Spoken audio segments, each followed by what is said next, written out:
have our next speaker here. And let me just tell you, hopefully you've been feeling him. This next speaker has heart. I met him as he cooked to help the victims of both the Maui fire and the LA fire. He worked, yes, clap, yes, applause, please. Right. The other gentleman who was in the back of the room was also responsible for it. I love his favorite quote. That's Larry J. Snyder in the back. And he says, you want to do something crazy? How about we create a fundraiser in less than 14 days? And he did it, and he raised tens of thousands of dollars for both of those challenges. This gentleman worked his way up from the dishwasher, right, to being the owner of his own restaurant. In fact, he put his heart and soul in all the food that you've been eating this week. Please put your hands together and welcome the owner of Mojito's restaurant, Luam Wersom.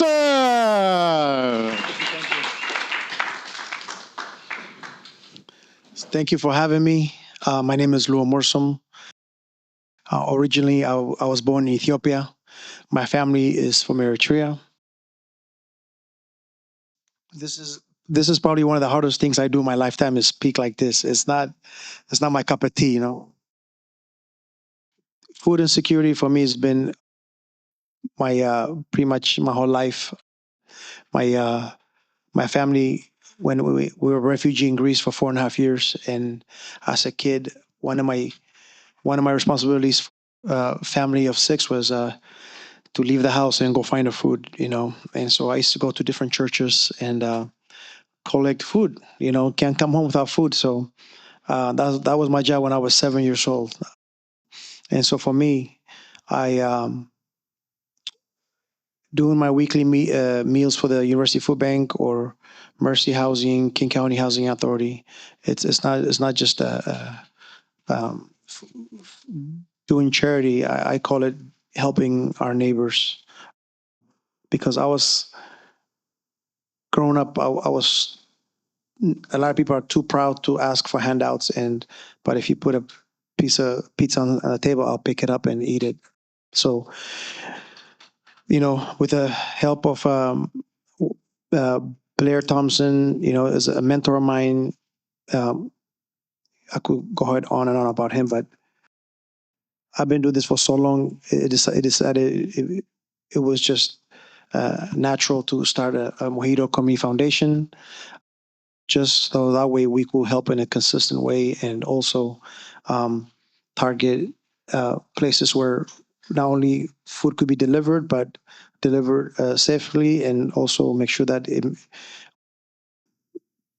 address the cultural differences when you serve food. Also be conscious of, for example, Mercy Housing, they were struggling why nobody was eating the food.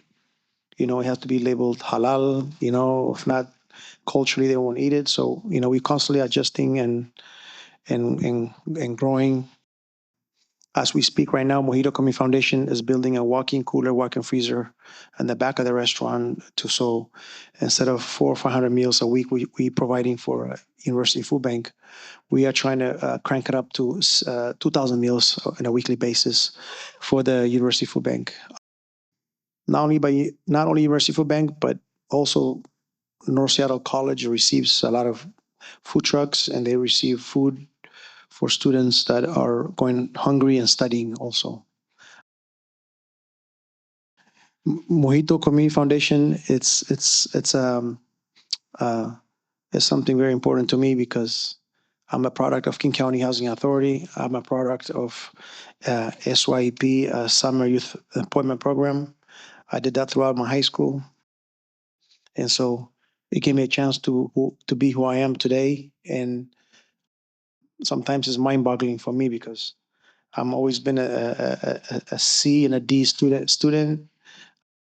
I don't remember actually sitting in a classroom, but I want kids and people to know that you only have to be kind and good person, and just cultivate relationships and keep moving forward, and then even if you lose, you're gonna be okay, because you gave it 100% and you did it out of your heart. So the reason we teamed up with the University Food Bank is one of the big reasons for me was after when COVID started, we were making 450 meals for King County Housing Authority, and I teamed up with YMCA, but specifically King County Housing Authority was personal for me because when I used to live in Ballinger Homes in Shoreline, I had a summer job where we go to different low income housings and we paint and we help them put furniture together, and so I experienced that. So when COVID started, I realized that there's a lot of seniors cooped up in their room all day during COVID that never got a chance to leave their place. And imagine if you're mentally not there and be cooped up 24/7, it does something to you, you know. And so YMCA was great because we would knock on the door, put the food down on the floor, walk away. We did it in a safe way. We're doing 450 meals, and it was. And when that ended, we decided to go ahead and team up with University Food Bank, and that's how the relationship started. I try to stay away from charity. I try to call it, helping our neighbors or helping the ones that are specifically low income seniors who receive income and then they don't qualify for anything else in between. And so we become the bridge to make sure that they not only they get food, but also be conscious of what kind of food that we cook to provide them healthy meals. We're not a food bank. We're not, a charity. We try to help our neighbors in a way where I realized there's something wrong that in 25 years, I'm pretty much unconsciously I've been donating food because when I do waiting for 500, I always have all these pans and all these containers.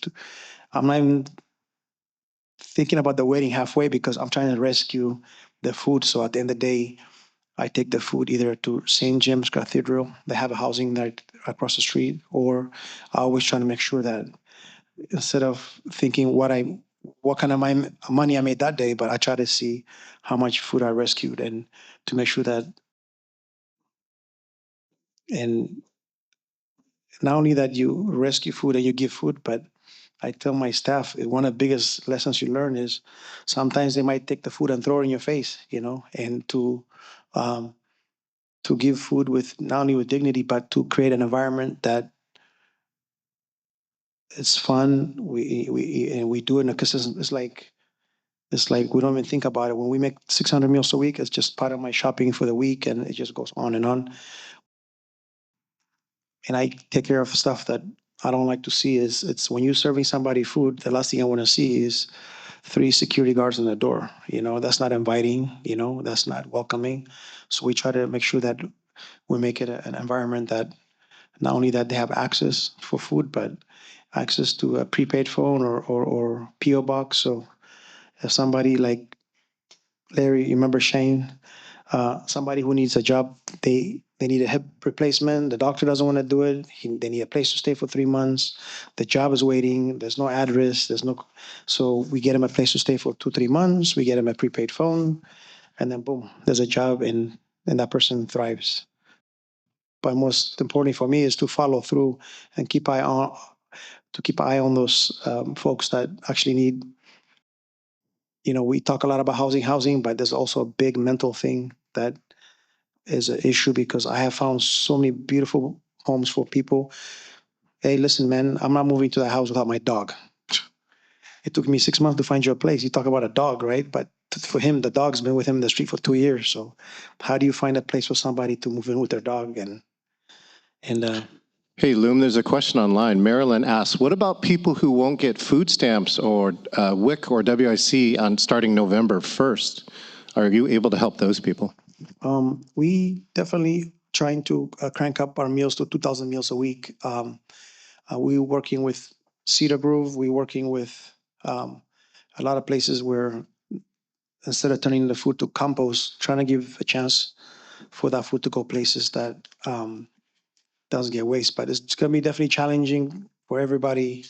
I know at the restaurant that if we try to help as many families as we can, but it just to keep your eye open and see what happens. But we're all on the same page, and it's gonna be terrifying for a minute, and people don't realize how good we have it in Seattle, Washington. We have so many resources and so many. but you just got to keep, I guess, be engaged. And University Food Bank, they're doing amazing things, but at the same time they're getting run to they run school programs, they run the food bank. So there's so many things going on right now. It's hard for me to even answer. We took over the apple a day for University Food Bank because they're closed on Mondays, and so we are providing hot meals on Mondays. But I guess we're gonna find out where we're gonna fall in the next couple weeks. Yeah, I don't know. We were online. You're doing great.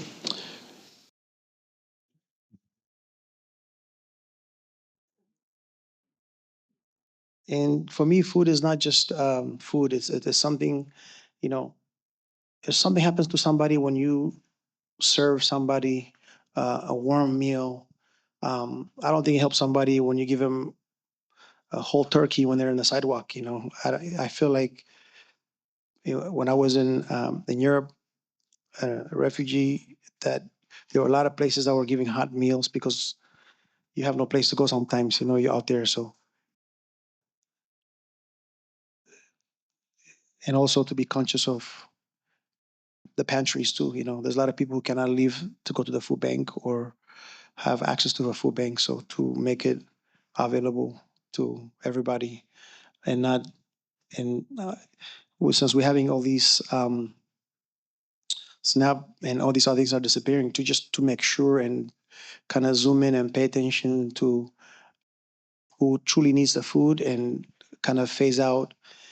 And there's a lot of people taking advantage of the program. And so we got to make sure that we have to put extra effort to find out exactly who truly needs the food and who doesn't need the food, because the bank is open for everybody, I guess, and anybody could go in and abuse the system. So, and now we can't afford to just give away food for somebody who doesn't need it.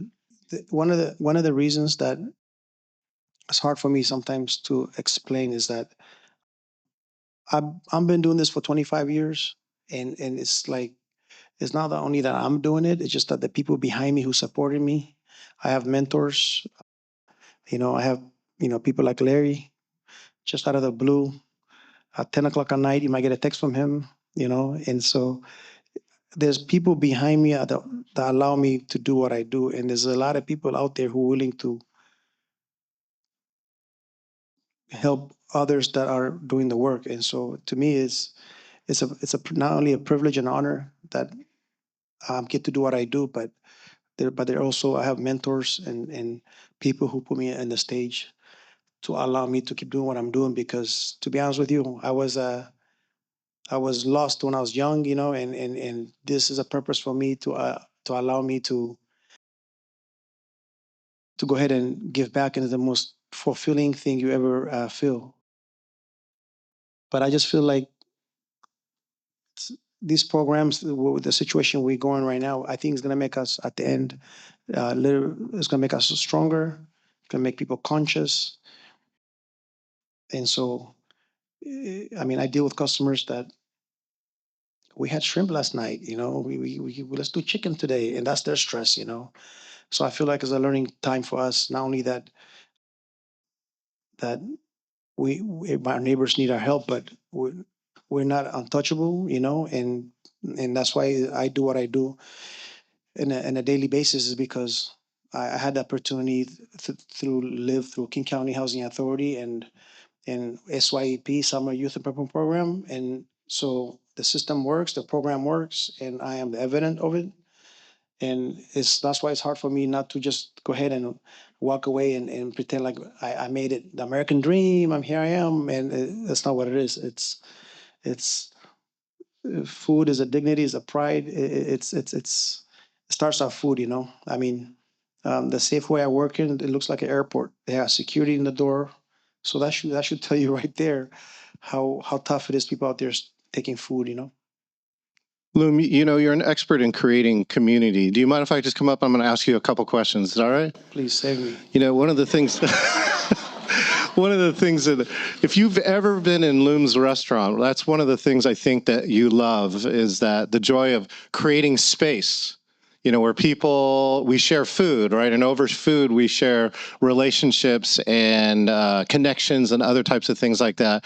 First, can you share something that's happened in your restaurant or one of your past restaurants, where food came together? Do you have any stories of where, again, a community may have come together or maybe some people came together?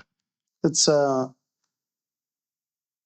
man, it's Mojito. It's once you come in, your family, and it's more than a restaurant. It's once you come in, you become family, and we go our way to make sure that the customers not only that enjoy the food, but we'll make sure that they always come back and know that they have a safe place to come.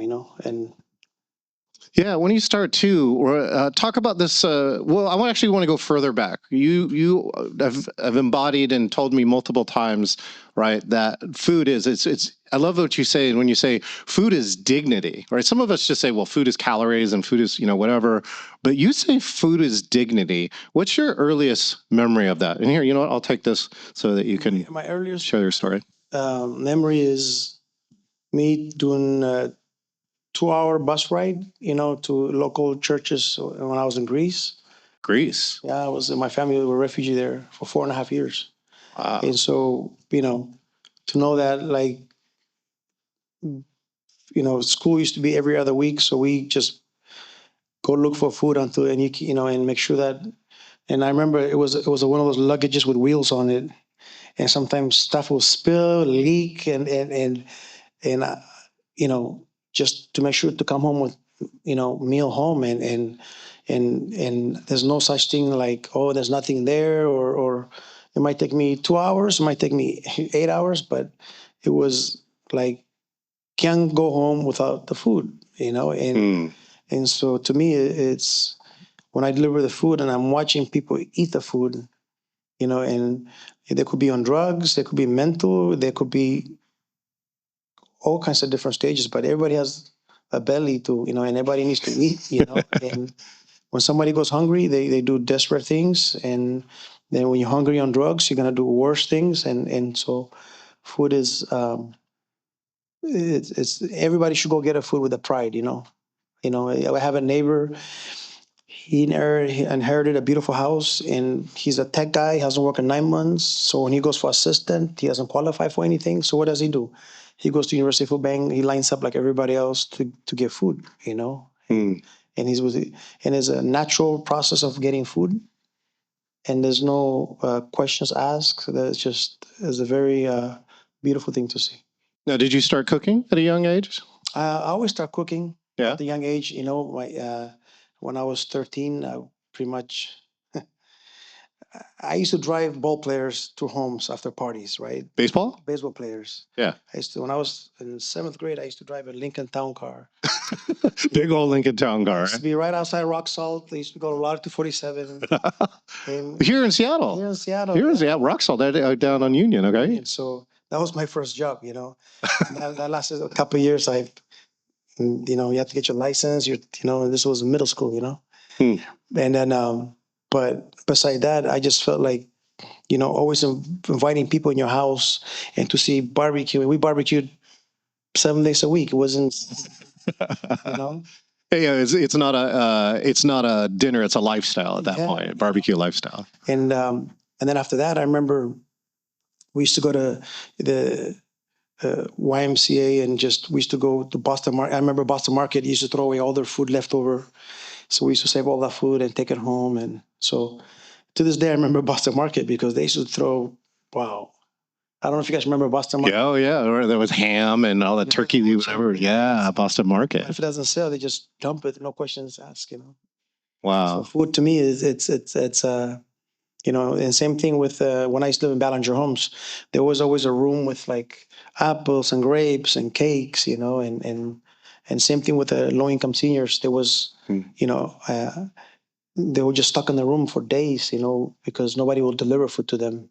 And that's one of the beautiful things that University Food Bank does. They have pantries that will actually go to families' homes, or like I said, North Seattle College, they did a study where 50% of the students are going hungry.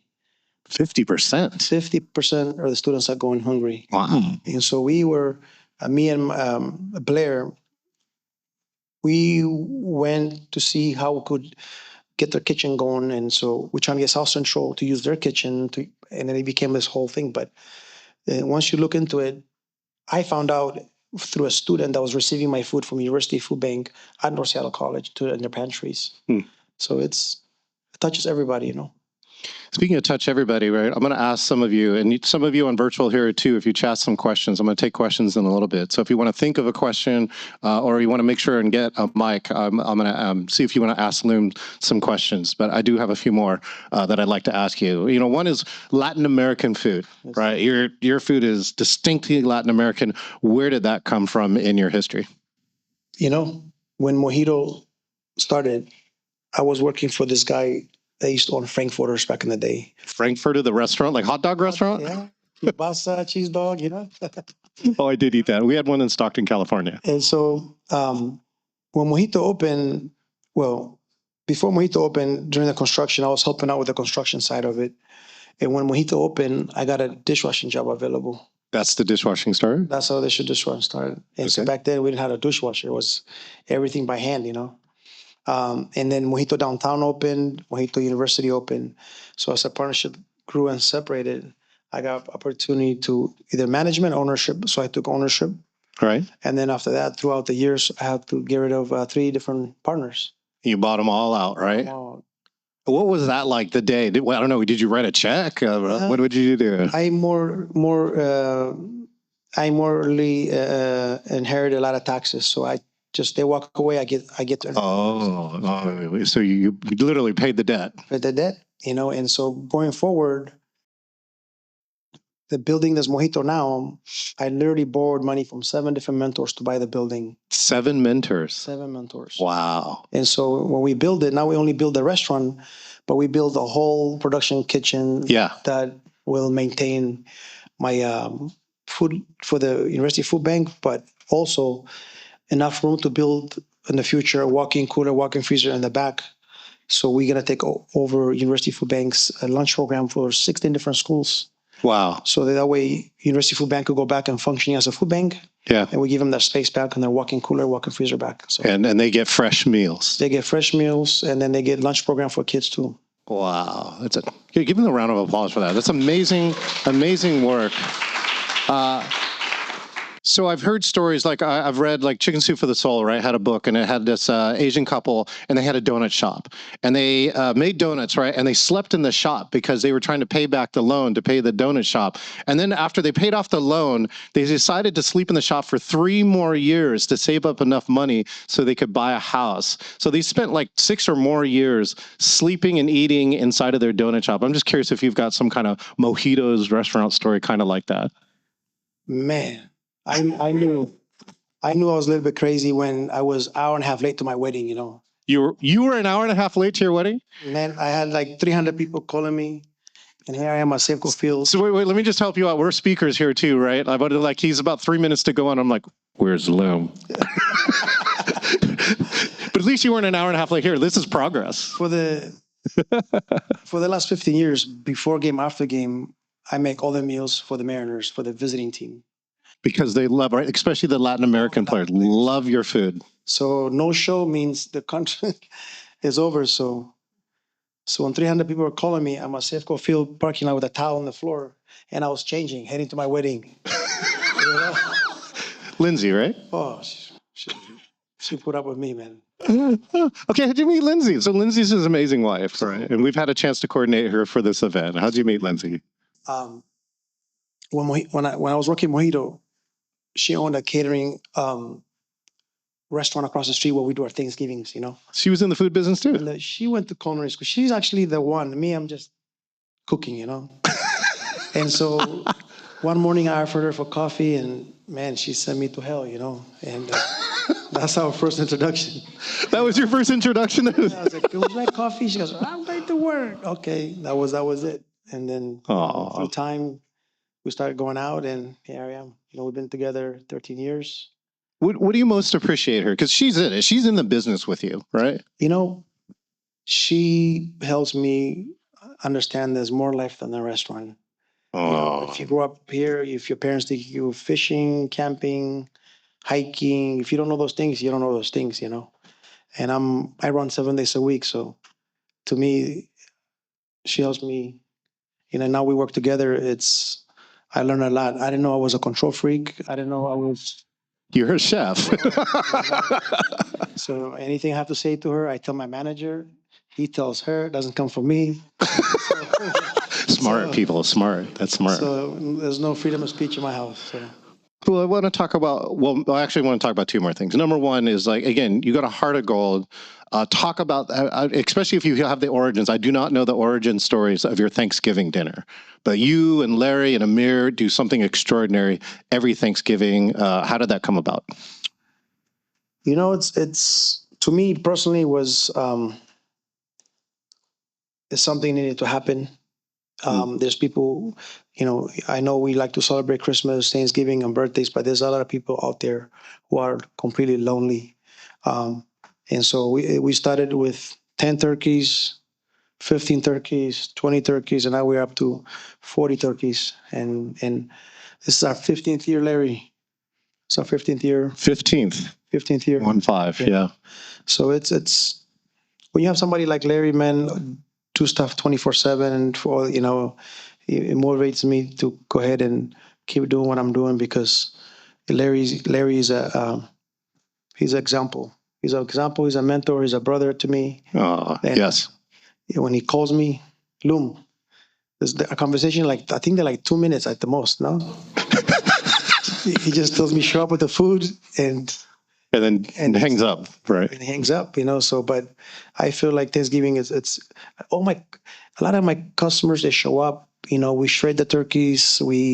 Larry, he does the stocks things, and it's a beautiful thing.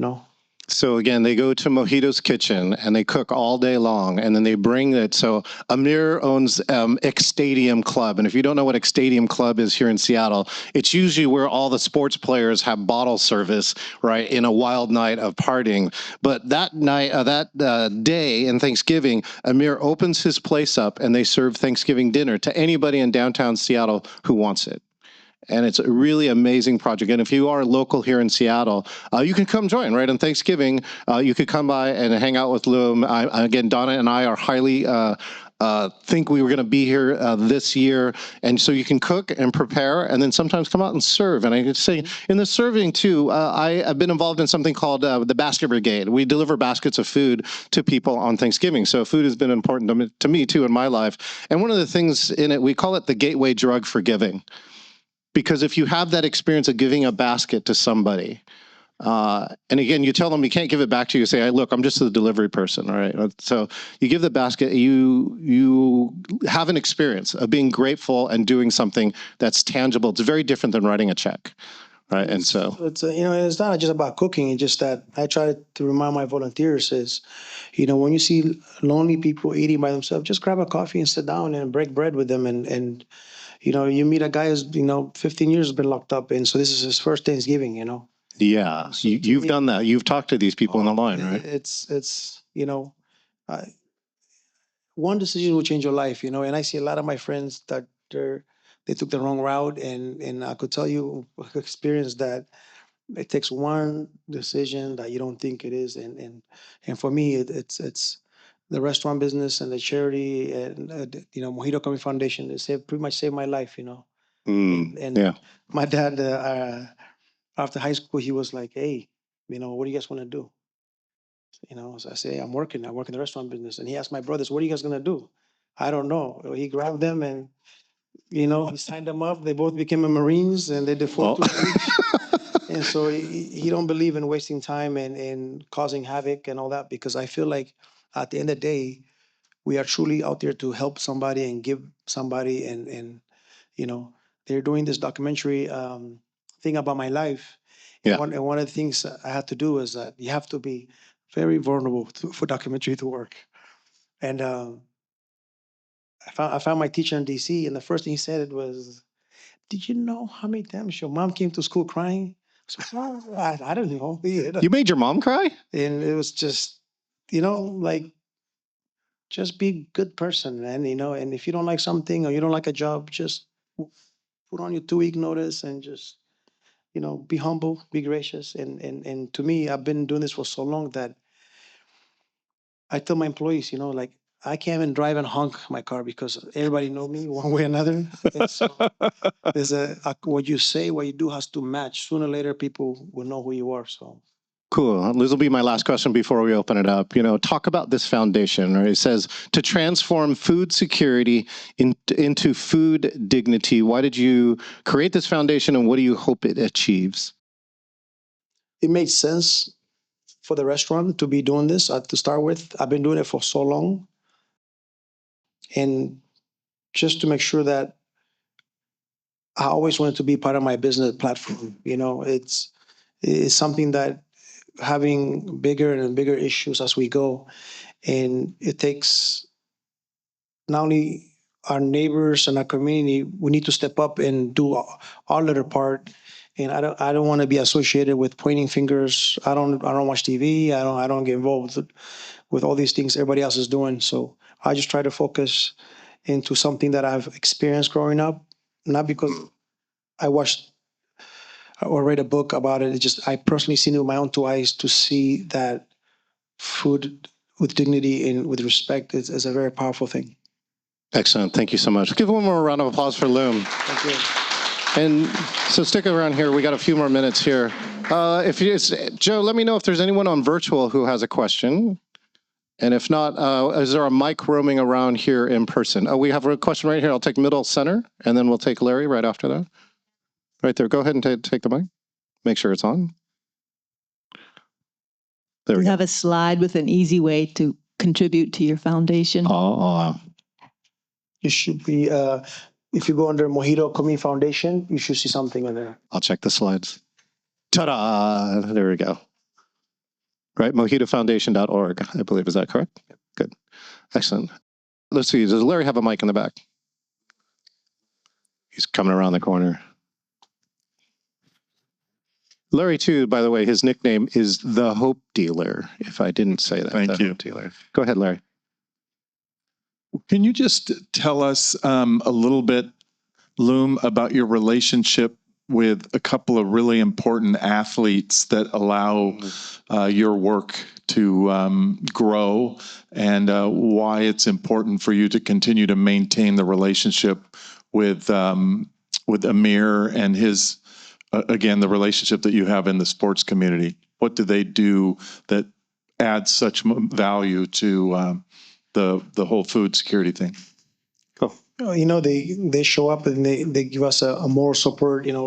Sean Kim, Richard Sherman, Marshawn Lynch, guys like Omar Vizquel, Freddie Garcia, Carlos Guillen, Vincent Padilla. I mean, there's so many of them that throughout the years just step up and show up and with their busy schedule to go ahead and be there for the kids. We do back to school for kids and Thanksgiving also. They show up and kind of just for that one day lift people up and let them know that you want they're important too. They're special like everybody else. And they do it without asking. They just do it every Thanksgiving. Or Larry, when we need something, they always show up for us, and it's a humbling thing. Same thing with the Kraken. They're an amazing organization. We have done so many meals for the fine line workers also. So there's so many things that I've done that, like I said, those people and people behind me and behind Larry, they support us and they show us love. So that's why Thanksgiving for me is important. We can't just, some things become bigger than you, and you just got to keep going and look around you and know that it's something that will be gone once you're gone out of this world. Can you give a shout out to one of the sports people? Maybe they did something unexpected for you, or Richard Sherman and his wife constantly show up. Marshawn Lynch always showing up. Just don't give him a hug. He's not a hugger? No hugs. Interesting. The Mojito Community Foundation is, we are in the process of working on a grant to go ahead and, even though I have a walk-in cooler, walk-in freezer, but we have this, the building is 9,000 square feet where the restaurant got built. we try to pretty much use it as a place to rescue food. If a pallet of pineapple gets rejected from Costco, instead of going to Cedar Grove for compost, we trying to rescue the food and process it and go ahead and distribute it to all the food banks. Same thing with apples. Sometimes this mouth teeth issue. We clean the apple, we slice it up, and use it as a processing station. So you're taking again things that would normally be thrown away and serving people, right? Yep. And say when the cruise ships come, they Oh, have so much food. the pallet of hamburger meat, the pallet is easier for them to dump it than go ahead and deal with for the whole rescue thing. So we try to rescue it as much as we can. Amazing. Okay, Marilyn, I think your audio's on now. Go ahead. So are you saying you had a driver's license when you were in 7th grade?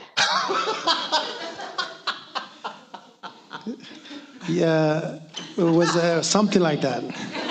Here, I'll help you out. Let the politician line. I cannot confirm nor deny. Right? Can neither confirm nor deny. So are these places giving you the food, or are you having to rescue it from dumpsters? Mojito Community Foundation is funded by customers or neighbors, and so we just go ahead and purchase the food and make the meals and deliver the food. So you were talking about like places like the cruise ships and other places like I don't remember the name of that were dumping stuff. Like did you go talk to them, or did you have to go and get it from the dumpsters or the Boston Chicken Market? Oh, no. I get it from them. I get it directly from them. For example, if Costco rejects a pallet of lettuce, what happens is instead of going to Cedar Grove, we get the pallet and then I go ahead to Northwest Food Line, Ballard Food Bank, and University Food Bank, Family Works in Wallingford. I'll try to go ahead and distribute the 4 or 5 pallets between all the food banks. And one last thing, and I appreciate what you're doing because I'm one of those people that's disabled and technically a senior, and I'm going to lose my food stamps. But I was going to ask you what it was that I wrote it in the chat about. Let me see, what did I write in the chat? My other question. Yeah, how will you vet who's really needing food and who's trying to like take advantage? Because you mentioned that. That's something that the food banks have to closely watch because there's people who completely are abusing the system, especially right now when there's a shortage of food. We got to make sure that the food goes into people who truly need it. Yeah, So, like, excellent. what about that guy that was with the house that lost his job, and someone might see he has a house and not realize he's not working for all those months and really needs the help. That's why when you go to University Food Bank, you actually wait outside, you sign up, you ask what you want for. So they control what you pick up and what you don't pick up. Okay, thank you. Thanks, Marilyn. What's one of the things in our basket brigade that we did too was we were instructed to be non-judgmental. Sometimes we delivered to big houses with Cadillacs and you do not know the story behind that house or whatever it is. You don't even know if that's their house. Like they might be staying with somebody. So delivering often without judgment was one of the things that helped us with that. Okay, I'm going to take Adam and then I'm going to take Tanya. Adam's in the back of the room. Hey, Adam. Hey, I just love you have such a big heart and you're doing such great service. And I imagine you've seen a lot of hardship, but I also would like to know if you could share a moment where you've just had something happen that just made you feel so good. Moment of joy. Moment of joy. Moment of joy for me is, knowing that my restaurant, after 25 years, I've been there month to month. And for me to go ahead and purchase my own building and have people, I couldn't go to the bank, because I'm going to be building this place for 2 years, permitting and exemptions. And so to have my dream come true, having my own building and doing what I'm doing and giving back, and also expanding it, hopefully in the next few months to 2,000 meals a week, and go ahead and be part of the food bank and be part of the neighborhood, and also just doing cooking classes for kids, or even having a place where a family could walk in and be like, they need food and there's no questions asked. We'll make the food and they could just pick it up. We'll make a normal ticket for them. And so I have a problem with slowing down and being like, wow, I'm here. But one of the most, beautiful things that I do for myself is that I literally leave my house scared every day. That's why I'm good at my job, you know. And I mean, my wife will tell you, you know, I make my alarm go off every half an hour, and that's a bad habit. I'm trying to let go right now. But I'm blessed, man. I'm blessed, and for people to put me into where I am and believe in me, and so now I have an even bigger obligation to go ahead and go out of my way and to know that there's people out there who truly need food, not only need food, but they need somebody to make them see they make it to the other, you know, instead of just cutting the string, just make sure they make it to the end. And that's what it's going to take, I think. You know, it's not going to just, here goes the housing and good luck, or here goes the food and good luck. They need a relationship, you know, like I don't know if you remember Big Brother, Big Sister program. I think they should be, you know, somebody who's going to go on a job interview with you, and somebody's going to check up on you every 2 weeks or every 3 weeks until everybody's in a different level. You know, if you haven't taken a shower in a month, and you haven't seen your family, or you're on the streets, how is it possible you get a break to go ahead and even apply for Subway? You know, right when you walk in, the stigma is right there. So to create even trailers, you know, who knows, you know, and that's what I dream about when I go to bed.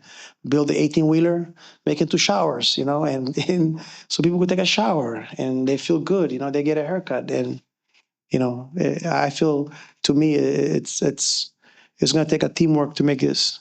You know, I think pointing fingers is not going to go. It's not going to be good. You know, those people are hungry. They're hungry right now. They're hungry yesterday, and they don't have time for that. You know. Hmm. So thank you for that. You know, one of my friends is like the largest steel drum manufacturer in the United States, and he hires people. About 10% of his staff is with autism because they're actually better at the jobs than anybody else. I'm just curious, have you ever taken a risk on somebody in your own restaurant, right? Maybe a dishwasher or somebody else? Yeah, we work with the program called CoPal, and what happens is they come in, they have their routine. One of my good friends, Mike Reed, you know, his son is autistic, and same thing. You know, he comes in, he does the silverware, he has his routine that he keeps every day, and we train our staff how they would joke and how the music's too loud, and throwing things or hitting or anything that has to do to make an environment for them is important, you know. So I've done stuff with Copal where somebody will come in with a supervisor, and they go ahead and before we open, they mop and sweep, and it's a beautiful thing because they're angels, man. You know. It's, I love that you have that, you know, built-in inclusion, that you're willing to take those steps to bring those people in. Speaking of bring people in, let's bring in Tanya, then Amy. Tanya, go ahead. In the intro, John said that you worked the fires in Maui and in Los Angeles. I can't imagine feeding people. How did you logistically do that? How did you do supplies, prep, cleanup? How did you help people in a disaster zone? I'm going to share that. So tell them that you raise money instead of, we didn't get the chance to go to Maui. no, you know, it was you know, I showed my daughter, in fact, pictures all the places in Maui we went a year before, and it was devastating, you know. And so for Larry to put this in last minute, and it was a beautiful event, and it's you know, We're helping you out, Tanya. It was all here in Seattle. yeah, it was all here in Seattle, and we did the best we can so people could go ahead and get assistance they need, so they don't get priced out of paradise, you know. So I do believe, though, too, that Larry, so we raised all this money, and both of them, that was raised here in Seattle. But Larry, didn't you have a chance to go down to LA? I don't know if Larry has a mic, but didn't Larry go to LA? He actually talked to the people. The money was given to Rotary, who then distributed the money amongst people with needs. And so, Larry, can you talk about what you saw when you actually visited LA with the funds? Sure. So what happened was a number of friends, special friends in the Los Angeles area, specifically Santa Monica, that are business people. They lived in the Palisades. And so when the Palisades burned, I knew that some of my friends and their friends would be impacted by this in a major way. And there's this little space in my head that's the spirit of my mother, that also next to the spirit of my mother is the spirit of Luam.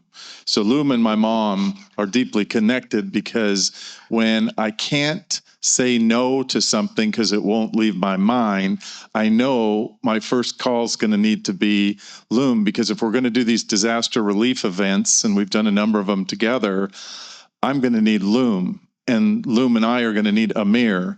And then now John is part of the Four Musketeers, because we rely on him to put together the production of the program. And the bottom line is that we can do something amazing in Santa Monica or Lahaina. The spirit that's screaming in my head now are my friends in Jamaica. And anytime there is one of these natural disasters, I know that if I can't get it out of my head, we'll put together the plan and do it again. No one should put together a citywide fundraising event in 2 weeks or less unless you have a lot of really good friends. And I am incredibly grateful to count you two in that family. So that's how we raised money for Lahaina as well. Again, it was some existing friendships that came together, and John really helped us because he had, again, existing friendships there that enabled us to bring in, because of his expertise in virtualization, the Maui Food Bank director came and spoke at the event virtually and told us exactly what they needed, and we could turn around to the audience and see that they would immediately raise their hands and their bid cards, and that's how we raised money for disaster relief. So yeah, that was Marcia Sharp, and she called in as representing the Maui Food Bank, and we were able to present her on screen to everybody who was in X Stadium, and so it was really incredible. I just saw her in IMAX, and she was so heartfelt, touched that we did that for the Maui Food Bank. So again, these things are still having impact. Thanks so much, Larry. Yep. We'll take this last question. Amy, you have a question? Feel free to unmute, chime in. I do, yes. I was wondering if you've transferred any of this to helping like the homeless community in your community. So like going around giving people food who are starving on the streets. Yeah, we constantly, when the restaurant closes, we take whatever is left over, we take it to tiny homes. Excellent. Thank you so much, Amy. Here's what I like to do with this is, again, as you can tell too, right, Luam's not a professional speaker. He's a professional restaurateur. And I really appreciate your vulnerability. And most importantly, though, your authenticity is filling this room. And I like to do something I don't normally do, but I like to take that mic wherever it is, and you're going to start passing it around. But I just like to take 3 or 4 minutes. And it just, for those in the audience, or if you're on virtual, you can raise your hand. I just want you to say, what did you get out of this time with Luam? Did you experience something? If you'd like to share something, let's just take a moment and celebrate this amazing person, Luam. I think John said it, the authenticity and vulnerability for getting up there and talking about what you do and your passion for it. And I am wondering how you do so much so often. But I've been in the restaurant a few times. I love it and had no idea also that there was all this that you're doing behind the scenes too. So thanks for what you're doing for the community, and thanks for sharing with us. Thank you. Yeah, appreciate it. Outstanding. As along the line, if anybody else here, I'll keep going. I think it's just amazing that you could take such a hardship and turn it into something good. And I really took the message of there are so many people out there that need help, a shower, a little bit of help just to get the interview. And all of us in this room can also be a part of that. I can cook. I can't cook like you can. But there are so many other skills that we have that we can pay it forward. And we should pay attention to things like that because you're a fantastic example. Thank you. Well, thank you, Phyllis.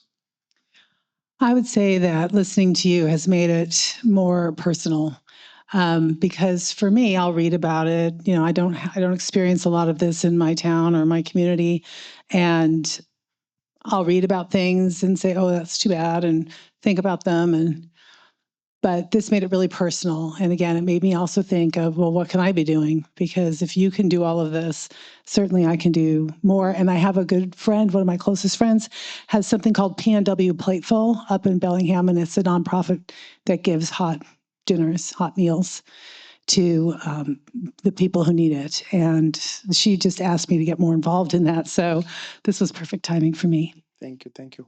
Cool. We got Josh. Spider-Man came to mind. With great power comes great responsibility. And like this feeling that I get from you that you're on a mission and like you go to bed thinking about how you can serve and help more people. And that's really inspiring to me. And I appreciate you and all that you do. I just met you. I also want to say that, you know, the people behind you is such a powerful thing because that fuels you, right? And we need to get behind people more so they can do amazing things like you do.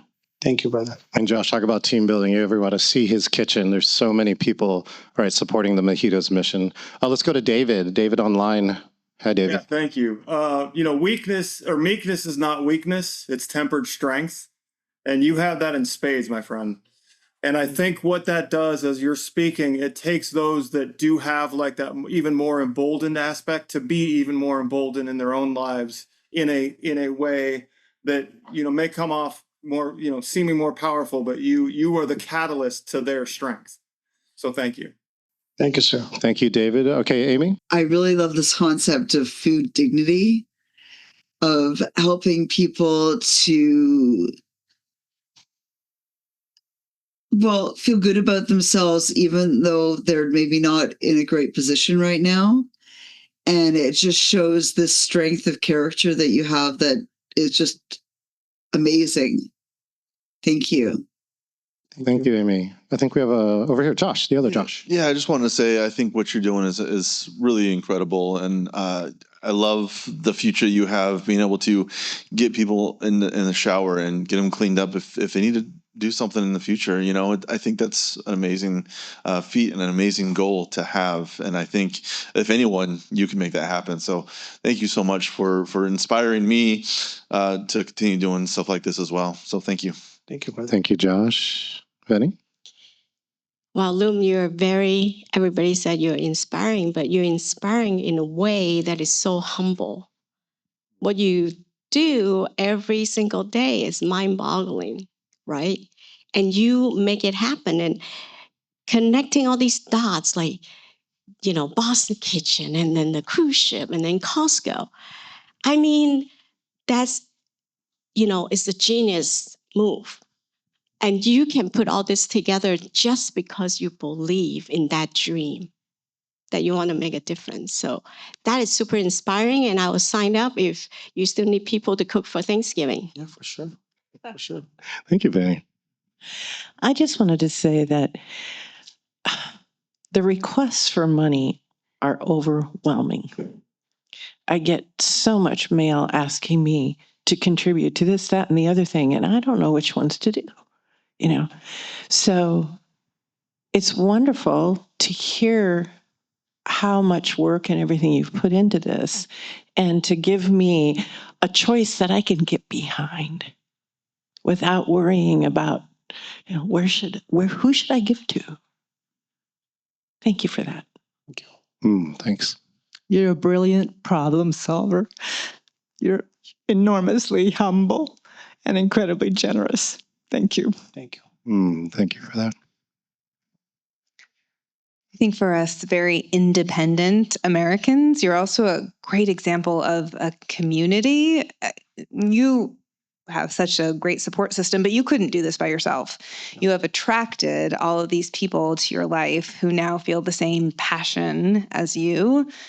That benefits the community, I think, as much as the food does, is a group of people coming together to do something. So you should feel really proud, I think, of the community you've created also. Thank you. Anybody else? I think Joe has a mic over here too. Give her the handheld. As a Latina, I want to thank you for making food that reaches me, that's done so beautifully, so delicious. And also identify that the values that you speak of feel very much about that collectivist culture that I come from, and clearly you come from, and how seamless you've brought it into the mainstream. When it's our daily, it's how we think. It's such a basic DNA piece of collective group, cultures, communities, where we're always looking out for each other. And I'm delighted by the light that's being shown on not only your heart, but the food, the teamwork, the bringing in of people who are not only in the mainstream, the working with the group that brings in young people who wouldn't necessarily get a fair chance of getting a job somewhere else. And so I feel like you are that collective. I'm a brown girl, so a brown girl heart, exuding and just lighting everything. So I just want to thank you, because from the first bite, you had me at crunch, you had me at ow. And from there, I live on the other coast, but I know that John, a lot of us go wherever John is. And so now I'll go wherever you go. You need me, let me know. Thank you so much. Oh, thank you, Joe. Okay, we do have a few more comments in the back row. Go ahead, Gary. So, hey, I appreciate your enthusiasm, your vision to do this, and you're obviously very capable, engaging people, and love the humility in which you deliver your message. So you do inspire me to join you and to create some things to give back. So thank you. Thank you, sir. He needs wine. Anybody else in the back row? I think we got Happy in the back row. Thank you, Happy.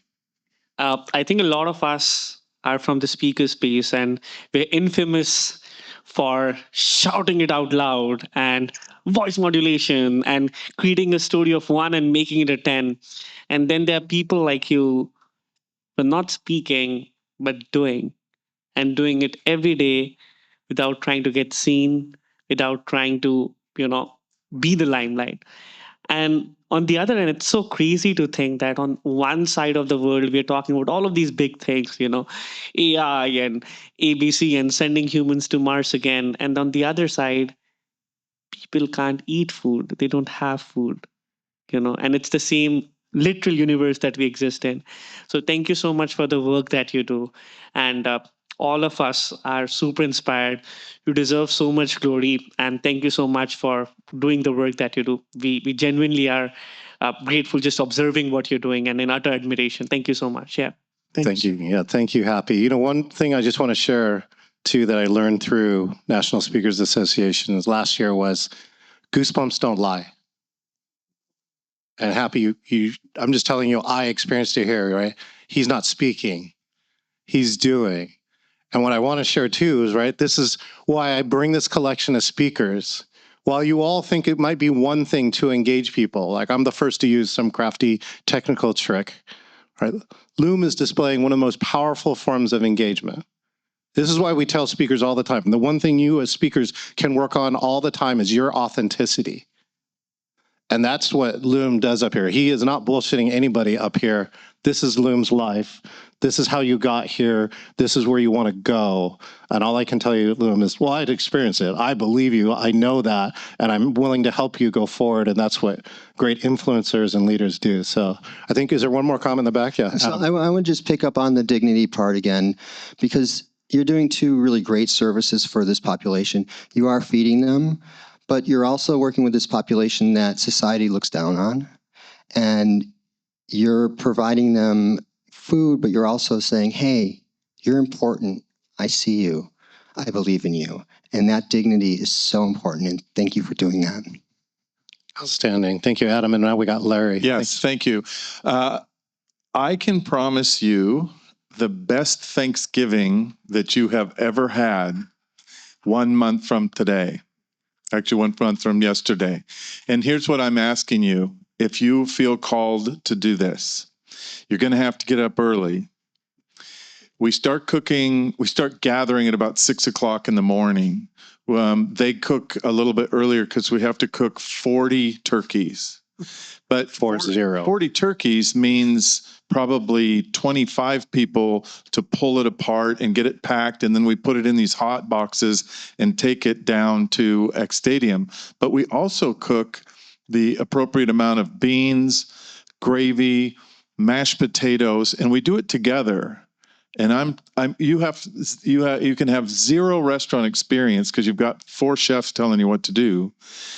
And that's one piece, but then to be able to serve others and to be able to serve those who are serving, and then to be able to see people that are full and happy. Last year, let me back up real quick. 3 years ago, we fed about 400 people and thought that's all the people in the world that could possibly be hungry. Last year, we had 1,000 containers and we used all of them. And our biggest problem was that there was still a line around the building when we ran out of containers. Wow. And by the grace of whoever you believe in, a man showed up in a lowrider pickup truck with 20 hams. 20 hams. And those 20 hams are how we fed the rest of the people. But it is the food that matters, but the hands that are connected to it is where all the memories come from. And I'm encouraging you to please come and join us. We have up to 100 people that help put this on, and we can take many more. So please come, answer the call. We need about 4 or 5 hours of your time. If you want to cook and serve, or if you want to just come and serve, if you want to be the person that does just cut pumpkin pies and give them away until you are tired of pumpkin pie, please join us. This will change very much the meaning of Thanksgiving for you. Oh, Larry, thank you so much. Excellent. Anyone else? You had a good? Okay. Great. Luam, just to close out this last section, can you just say anything that you would like to close or share with this group, especially after hearing what they thought about this? Thank you very much for having me. I love what I do.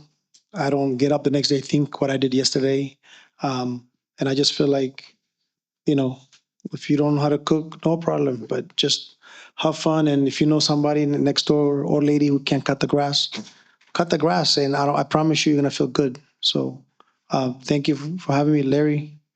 And thank you, John, for having me. And it's going to take all of us to close the gap to fix food insecurity. And I hope you guys sign up to it, because that's what I'm dedicating my life to. When I'm gone, I want people to miss me. That's what I want, Outstanding. Let's give one more round of applause. Luam Wersom.